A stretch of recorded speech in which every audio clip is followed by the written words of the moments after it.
கண்டிப்பா ஒரு நாள் ஹோக்காகே ஆவேன்.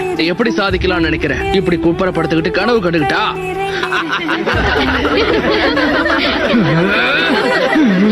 அது அந்த பையன் தானே கூட்டத்திலே தோத்து போன ஒரே ஆளு. நல்ல வேலை அவன் தோத்து போனான். இவெல்லாம் ஒரு நிஞ்சா ஆனானா ஊர் தாங்கும்னு நினைக்கிற நீ?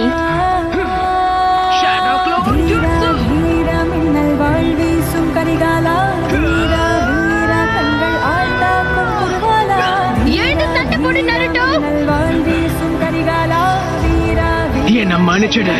உன்னால கண்டிப்பா ஹோக்காகே ஆக முடியாது. எனக்கு இந்த இடத்துல என்ன அடிச்சுக்க ஆளே கிடையாது.